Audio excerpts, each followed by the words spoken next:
And we're coming back for the second quarter of action, ladies and gentlemen. It's a 21-7 ball game for the Sunbelt Eagles. 2nd and 8 coming up. But, I mean, I haven't been unimpressed with what Brandon Silver's just done so far offensively. He's been able to find open targets. He hasn't been inaccurate very often. Shotgun pass snap for him. They bring a little bit of a rush, but 4-man rush. He found a pretty... That was a nice throw, I got to say. I'll give him props. Normally the throws he throws are not hard throws. Little curls to Penny Hart. That was a decently difficult throw to Damian Willis. And they're driving. You can see that all three of these receivers are going to be important to this offense. 3 tight end set, I believe. So this is going to be interesting with the 3 running backs. It might be a run here to J.D. McKissic.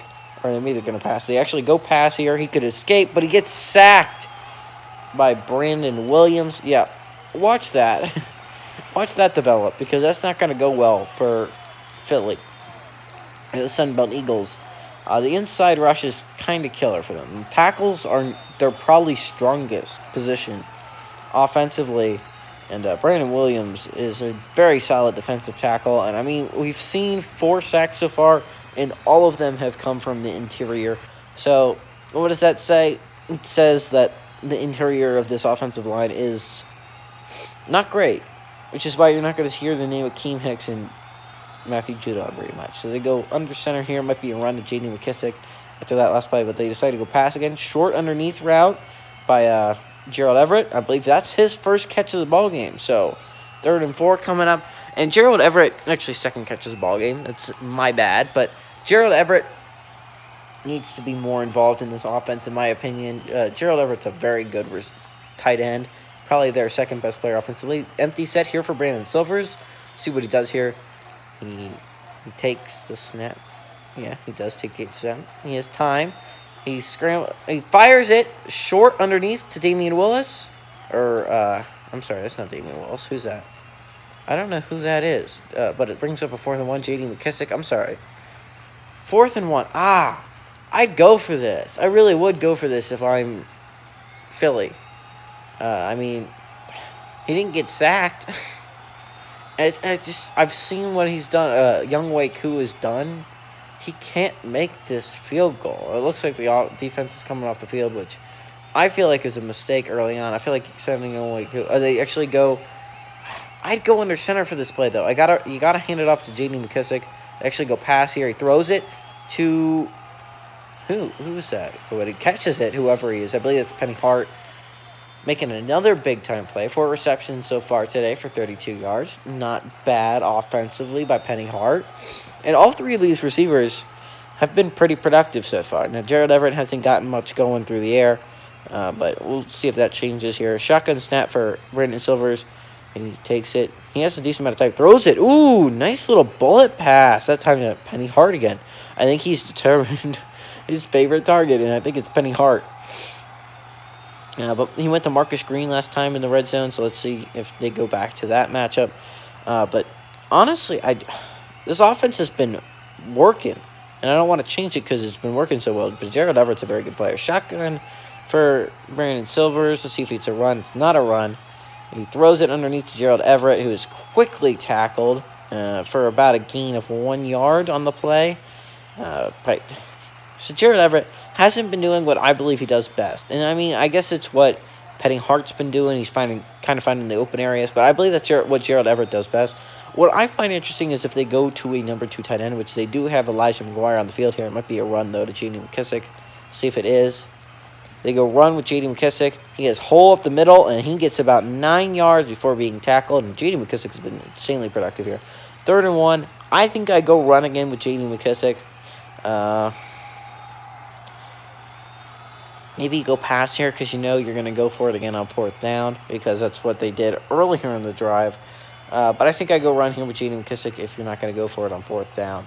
Let's see what they do here. They do go run with J.D. McKissic. He's quickly tackled in the backfield. Nice block there, guys. But it's a nice play by John Franklin Myers. Again, you're going to hear his name a lot because he's a very solid player. Let's see if they go field goal here.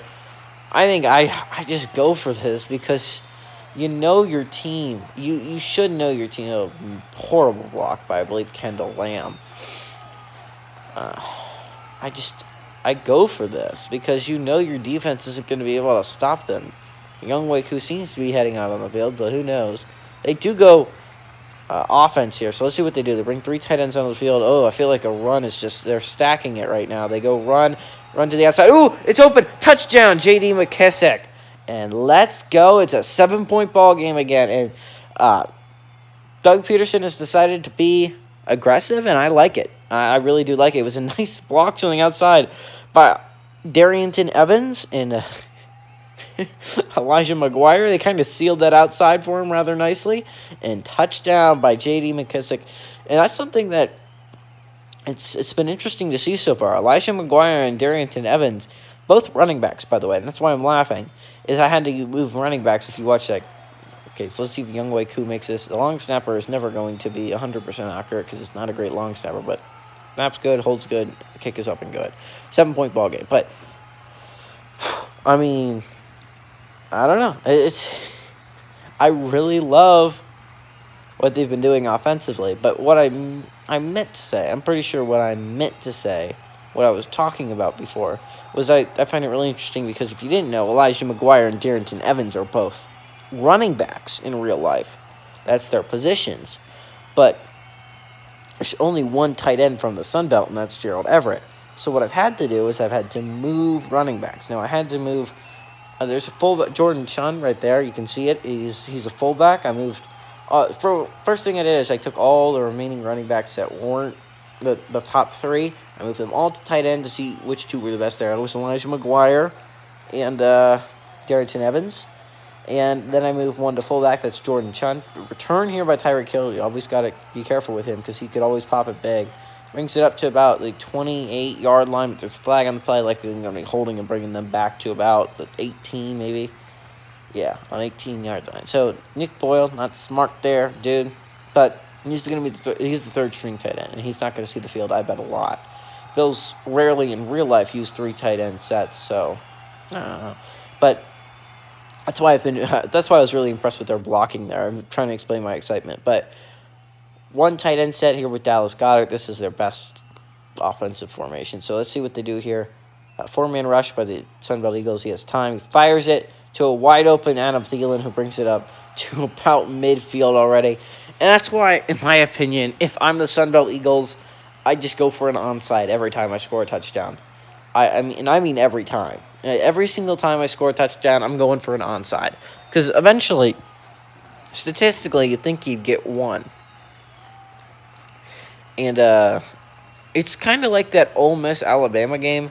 You knew that they were going to score. Every single team was going to score. So why not just go for onsides? That's what I was thinking. But they go shotgun here with Jimmy Garoppolo. They go handoff to Austin Eckler, who was about to get tackled in the backfield. He shoved it off, but Demario Davis still gets the tackle, but still for a 1-yard gain. Jeremy Reeves gets tackle credit for it, but let's be honest, he's the one that missed the tackle, and he kind of got shoved off, and that's why Demario Davis made the tackle. So Demario Davis is the name I don't think I've heard enough of here. Okay, so it looks like it's a 2 tight end set here with Dallas Goedert and Robert Tonyan. Watch out for Robert Tonyan. He made a big-time play last time. You go run here. Made a little nice juke move inside. Kind of picked out. Number 51, I believe that's George Odom. Brings up a 3rd and 4. Josh Norman makes the tackle. Third down, I remember in a long time. I don't know if you guys remember a 3rd down by the Sunbelt Eagles. Maybe they can force a punt here. Maybe. This offense for the Sunbelt has been pretty solid, so I think a punt could save them. But they're going to go pass here. He throws it yet. A wide-open Dallas Goedert gets to the 31-yard line. Even forcing a field goal could be so hugely helpful to the Sunbelt Eagles. Because then you can worry less. But the fact is, every single time the Sunbelt Eagles drive down the field, and it's not exactly easy for them every time. They had to go for it 2 times on 4th down last drive. It's tackled by Jeremy Reeves, but should have been better defense overall. But just ignore it. But if you could just hold them to a field goal. 2 tight end set again. It doesn't seem they want to go 3 tight end set with Nick Boyle. actually go pass here. A little blitz here by Sunbelt Eagles. An inaccurate pass by Jimmy Garoppolo. And that is really the only way Sunbelt Eagles are going to have a chance at stopping them. I mean, there's going to be someone open on every single play. I can almost guarantee it. They don't have the people to match up with Tyreek Hill, Dallas Goedert, Adam Thielen, and Cooper Kupp. They just don't have it. Someone's going to be open on every play. You just got to hope Jimmy Garoppolo misses it. They bring a little bit of blitz here. He throws it to Adam Thielen, who picks up the first down and a little bit more, about 16 yards on that play. So, yeah, it's difficult if you're the Sunbelt Eagles. I mean, what do you do? Because if you don't bring the blitz, you have a 4-man rush and they never get there, and Jimmy Garoppolo eventually just finds someone wide the heck open. If you bring a blitz, you don't have the corners to last on islands. They're just going to go run out routes and absolutely kill you that way. So what do you do? It's really an interesting question defensively, and they have not found the answer as of yet. Jimmy Garoppolo is shotgun here. Little motion here by Tyreek Hill. He goes pass, 3-man rush, and he finds a... See, look, there was a 3-man rush. A 3-man rush. That means there were 8 people in coverage, and there were only 5 people running routes. And guess what? That didn't work out well at all. It really did. It was really, really kind of bad. And he immediately found Tyreek Hill. So it looks like a 3 tight end set this time. First time they've used this in a long time. Nick Boyle actually sees the field.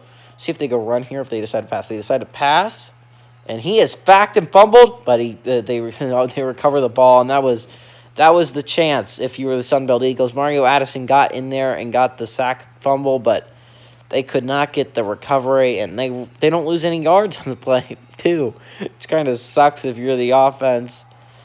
Because it was a nice play by Mario Addison. Great quick recovery by J.C. Treader.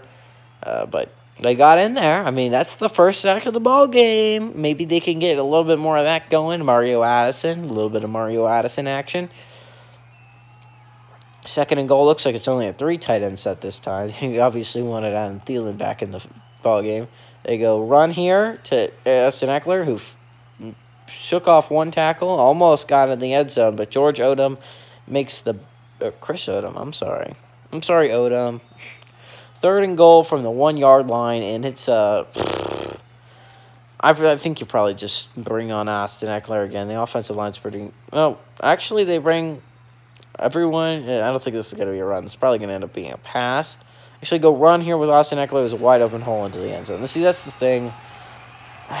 I think they probably spread them out because they knew that if they did that, the offensive line had such a great advantage over the defensive line that they had an absolute, almost 100% chance of scoring, and that's what they do. And it's easy. It was easy for them. And that's why the strip fumble was, the sack fumble was so important that you get a hold of, because then you don't, I don't know how to say this. Then you have a chance. You can possibly tie the ball game. The thing is, your defense is never going to stop this offense. I seriously do believe that. I believe the defense is the strongest part of this team, but I just think the offense is that much better.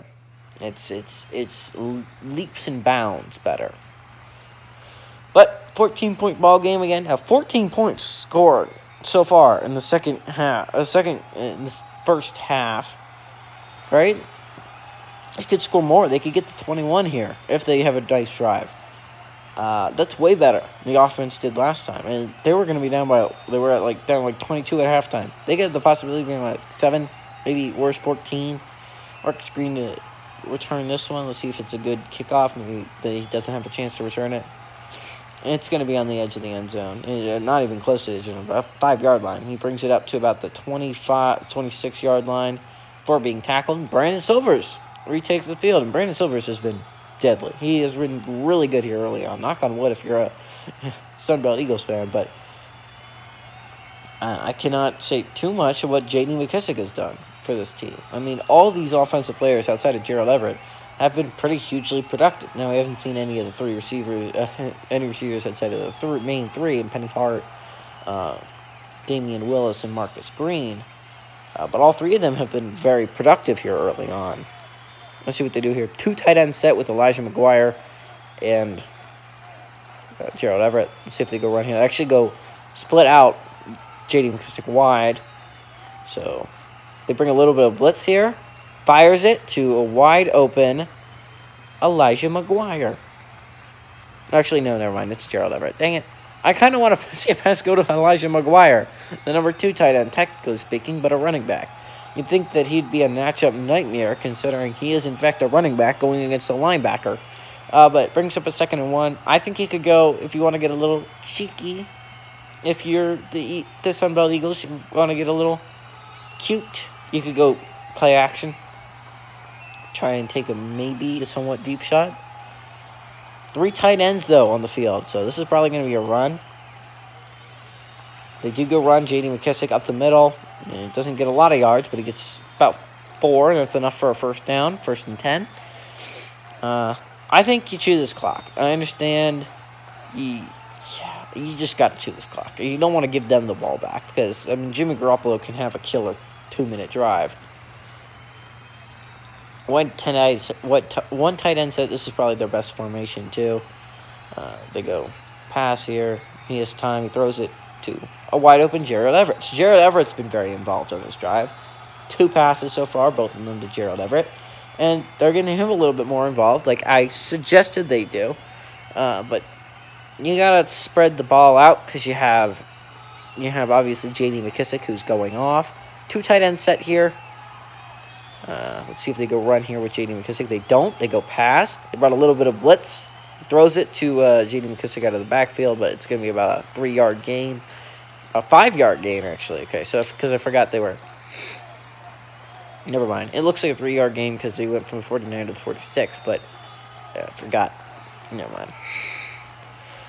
They were on their own side of the 50. Now they're on the other side of the 50. That's 2 yards. But 2nd and 5 here. I think it's going to be a little interesting decision here. It really is kind of, do you go with a run? Your passing game has been pretty on point, but do you risk him making a bad throw and throwing a pick and possibly putting you in a really bad spot? Let's see if they go run here. Under center by Brandon Silvers. He decides to go pass. He has time. He throws it to somewhat open Damian Willis, but it was incomplete. 3rd and 5. So interesting time here. If you had run, could have picked up maybe 2 yards, and you could think about running here again. But 3rd and 5, the running's really off the table. The only way you can get J.D. McKissic involved is through the passing game. They have their best formation, though. They go pass here. They throw it. Ooh, it was a nice pass, but dropped there by Penny Hart. Brings up a 4th and 5, and you got to think. You got to wonder, do you go for this? I understand you're at the 46-yard line. And it's a 4th and 5, but yeah, I don't see you stopping them offensively. So the only way to win is to possibly outscore them and hope your defense comes up with something. But that was a crucial drop there by Penny Hart. It looks like the offense is going for it on 4th and 5. Looks like Doug Peterson's being a little bit risky, but they trick us out once again with that little cut. It's going to be a punt here by Sam Martin. Let's see if he can pin him. He puts him at the 17-yard line. Ugh. Now, I can deal being down 14 at halftime if I'm the other team. If I'm the Sunbelt. But 21 down at halftime could be a killer. So, you got to stop him here, defense. They haven't had this bad field position for a long time. Actually, not long time. They normally take knees, so they have a 25-yard line. They've yet to have this bad field position, but it's not that much worse than the 25-yard line. But let's see if they go run. I don't think they go run here. I think they've been addicted to the pass. I think that continues here with Jimmy Garoppolo. I think you got to target. They actually go play action here. He has a lot of time to stand back in that backfield, and he throws it underneath to Dallas Goedert, who picks about 9 yards. That was his underneath route, where he's just like, okay, I'll gain 9 yards. Yeah, it's not been going great. I mean, he had forever in that pocket. Sure, it was a 4-man rush, but Yeah, man, he had forever. I don't know if anyone else thought of that. He kind of just had all day to sit back there and do whatever the heck he wanted. 2nd and 1, let's see if they go run here with Austin Eckler. I think they do. They do go run here with Austin Eckler. Does a nice little spin move to pick up that first down. Only about 4 yards on the ground. Brings up a 1st and 10, though. Good to get that first down, at least at the very least for him. Keem Davis-Gaither was his 4th tackle. Yeah, it's going to be interesting. I mean, the linebacker core is probably what I think is the best on this team, but it's not great. So, I think they have their best formation out on the field. They go run here with Austin Eckler off the middle. It gets about 7 yards on the ground before being tackled. Now, again, you could do that all day long if you were the FCS Division II, Division III Bills, but they get bored. So they want to go deep with Tyreek Hill and Adam Thielen. 3 tight ends set here. It's interesting. It might be a run here, or they're going to go an interesting play-action pass. They do that. They fire. Oh, David Mayo almost read that one perfectly. But he threw it to Austin Eckler, picks up the first down. 42-yard line. I mean, this is probably the hardest the Bills have had to work all day, though. If you're the Sunbelt Eagles, at least you can take solace in that. They haven't seemed to easily walk down this field so far. So, Jimmy Garoppolo goes shotgun here, handoff to Austin Eckler. He gets tackled for about a 5-yard gain. Again, I mean, at least it's only a 5-yard gain. I mean, it's been a lot worse here. You could have it a lot worse here if you're the Sunbelt Eagles. 2-minute warning. That likely means that the FCS Division II, Division III will take running off the table. Now, they might not if they decide to choose some clock, but it's going to be mostly Jimmy Garoppolo here throwing to people. So watch out for that here if you're the Sunbelt Eagles. This is not going to be a run. I'd bet money on that, I think. It's not going to be a run. Yeah, they don't go run. Throws it underneath to Tyreek Hill. I don't know how you leave Tyreek Hill that wide open. I don't know how he's not the focal point of this defense. Like, we are going to stop this man. They don't seem to be thinking that. They seem to be thinking, that seems to be their main thought process. And it's really hard to stop this offense, but I got to think you'd try and shut down Tyreek Hill. Throws it underneath to Adam Thielen, who picks up about 8 yards on the play. Brings up a 2nd and 2. Yeah, I mean, they haven't been easily walking down the field, at least. Maybe you'll hope they run out of time, maybe force them to kick a field goal. That would be good. Only down by 17 at halftime. I think most Sunbelt fans would take that. It's a little bit of a letdown from last year, but still only 17 points down. That's not horrible. But Jimmy Garoppolo in the shotgun. He's going to throw it to Austin Eckler. Oh, but incomplete to Austin Eckler. Nailed that, by the way. I can see the freaking future. 3rd and 2. First 3rd down I've seen in a decent amount of time. But let's see if the Sunbelt Eagles can capitalize on this, the fact that it's a 3rd and 2. Actually, it's not true. It was 3rd and goal last time they were driving. But let's see. They throw it underneath to John Brown. Is that John Brown's first catch of the ball game? It might be. I don't know who 15 is. He had not seen the field up until this moment. It was not Cooper Kupp. It was not any of the receivers I'm used to seeing. 15 might be John Brown. 1st and 10 here. They use their first timeout. 29-yard line. A minute 1 remaining. You're just hoping if you're Sunbelt Eagles can keep them out of the end zone. Maybe force a field goal here. 1st and 10. Shotgun for Jimmy Garoppolo. I expect him to target Tyreek Hill on this play. They go blitz. They actually throw it to Cooper Kupp. They get a completion down to the 13-yard line. That was a little bit close. I didn't know if he got 2 feet inbounds, but it's going to bring up a 1st and 10 in the red zone. And, if you're the Sunbelt Eagles. Now, they're not going to run. So, at least you got that going for you. You got plenty of feet inbounds. 1, 2. I don't know if we got 3, but you definitely got 2 at the very least. At the very least, you know they're not going to run. So, you can drop a whole bunch of people in coverage. Not a whole bunch of people. Probably still keep your 4-man rush, but not worry about the linebackers. Worry about the running back. Throws it short underneath to Dallas Goedert, who picks up 6 yards before they have to call a timeout. Brings up a 2nd and 4 coming up. About the 7-yard line. Let's see where the Sunbelt Eagles play this. You gotta hope. You gotta hope and pray you settle this home to a field goal. Maybe you can hope for a turnover. This happened late. This happened in the second quarter. That they got some turnovers, but see what they do here. They go pass. This might be a pass to Austin Eckler, who's wide the heck open for a touchdown. And that's not good. That's not good if you're the Sunbelt Eagles. You don't want to be down 21-0, 21 at halftime. Just definitely look like what it's going to be. Brandon Silvers is just like, oh my God, we suck. On defense, at least. What is this guy doing, by the way? His only job, really, the only person near him is Austin Eckler, and he's not coming up on Austin Eckler. So that's really stupid. Extra point to kick here. It's up, and it's good for Greg Zuerlein. And it's a 21-point ball game, my friends. And J.D. McKissic's trying to make Demario Davis feel better. He really shouldn't feel good. Just look at some film at halftime. Maybe figure out how the heck to stop this offense, because it doesn't seem like they've even had a chance so far. They've scored a touchdown on every single possession they've had the ball. So, yeah.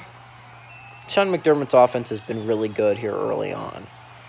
Now, the defense should be a little bit better. There shouldn't be 14 points on the board, and there shouldn't be open players like Damian Willis and Marcus Green, because you got to wonder if Damian Willis and Marcus Green are getting wide the heck open. Keenan Allen is probably going to do the same thing for him. So, kickoff here. Marcus Green's going to take this one out of the end zone. He's going to bring it up to about the 21-yard line before being tackled. And, do you try maybe to get a field goal before halftime? I think I do. You have 3 timeouts left, 45 seconds. I don't think you could. It's not like you have anything to lose. You're down by 21 points, and it's almost halftime. You've only scored 14 points this quarter. I think you try it. I think you, at the very least, you take the risk. You decide to go and try. Okay, but they bring 2 tight ends on the field, which makes me think they're going to run this ball. I'd go pass. They do go pass here, actually. He has plenty of time to think about it. He throws it. Ooh! Open down the sidelines is Gerald Everett. He gets out of bounds, to the 45-yard line. And, maybe they can get that field goal before halftime. It'd be pretty huge. I don't know. Being down by 18 just sounds so much better to me than being down by 21. It just feels better. I don't know if it makes that much of a difference, unless they hold the Bills to a field. They have to. It doesn't make that big of a difference until you stop the FCS Division II, Division III Bills once. You have to score every possession otherwise, and you're still not going to win if you can't stop them from scoring. So, see what he does here on 1st and 10. They do a little screen to J.D. McKissic, who is tackled in the backfield because he cannot read his blocks correctly. The Sun Belt has forced to use a timeout because of absolute idiocy and trying to run the blocks. 2nd and 11. 33 seconds left at the your own 44-yard line. I'd say you got to get to the other person's at 30-yard line at least to get Younghoe Koo to get this field goal. Perfect on the field. I mean, your perfect targets are on the field. Go screen here. He does. He gets it off to J.D. McKissic, who's able to run out of bounds at about the other 44-yard line. 10 yards on the play. 1st and 10. So, great play there by J.D. McKissic. 2 timeouts left, so I wouldn't worry about being tackled in bounds that much longer. You have about 5-6 more plays, I would say, reasonably. Looks like the perfect 4 are on the field. 5 are on the field right now to pass to. He has plenty of time. He throws it short underneath J.D. McKissic, who goes out of bounds, picks up about 6 yards, 7 yards. And they're about 8 yards away from, I would say, being comfortable with a Younghoe Koo attempt. So, yeah, I feel like eventually you try to take a shot to the end zone if you're Brandon Silvers. So you got to at least try. Again, this is the offense that I want them to run. No tight ends, extra tight ends, just that one. They fired over the middle, got it to Marcus Green. Not Marcus Green, Penny Hart. Take the timeout. And, well, I mean, I think they're in solid field goal range for Young Wei Koo. Obviously, you'd like to get it a little bit closer than the 29-yard line, but, I mean, that's around where I would want it if I'm Young Wei Koo. Maybe if they get 8 more yards, I feel like it's a chip shot, and I think he should obviously make this. They bring 2 tight ends set here, so that means the only receivers on the field are Damian Willis and Marcus Green. They bring a little bit of blitz. He fires it. Ooh. He had the other guy wide open in the end zone. I was wondering why he didn't go there with it, and so he tried to fire it in to Gerald Everett. Brings up a 2nd and 10. I understand, though. You're trying to get it into the end zone because you could be down by 14 at halftime. I think 14 at halftime is very solid. But I feel like you should try and get this field goal at the very least here. But you still have a timeout left. You should be taking shots to the end zone. You're within this significant field goal range. I'm sorry, I didn't hit it in time. Dang it. But we're going to hit resume here. 13 seconds left. They go under center. I don't think you run it here with J.D. McKissic. Just don't run it. They go pass again. Fires it to Marcus Green. Penny Hart. And they take a timeout. There's only about, how many seconds left? 9. I still think you take one last shot to the end zone. Try and get it to Damian Willis or Marcus Green. But, I mean, okay, they do bring Young Wei Koo out to attempt this thing. I think this is a smart plan. Let's see if he can get it up through the uprights. The snap's good. The hold's good. It's up. And it is good. 17:35 at halftime. Well, actually, it's not yet halftime, but I'm going to assume that that's the last scoring we have in this game. But that was a decent drive before halftime. I feel like the fact that there's only 5 seconds left, I don't see the Bills doing much with 5 seconds other than probably taking a knee, but who freaking knows. They go the onside route. They get the ball back and they attempt a really long field goal. Yeah, smart. So they kick or maybe Tyreek Hill can get an amazing kickoff return, but if you're Sam Martin, you probably do a little bunt kick. Make sure he can't return this one for a touchdown. They don't do that. They kick it right to Tyreek Hill. So he returns it up to about the 23-yard line before being tackled. And I expect, actually, the Eagles probably just are going to take a knee here before halftime. So that means I'm going to say my stuff right now. Here it is, GGB, Coast Peppers. I've really enjoyed being here with you today. It is halftime. I will see you guys tomorrow after he takes this knee. And I will be saying my goodbyes. Hey, everybody, this is GGB Coast Peppers saying adios, amigos.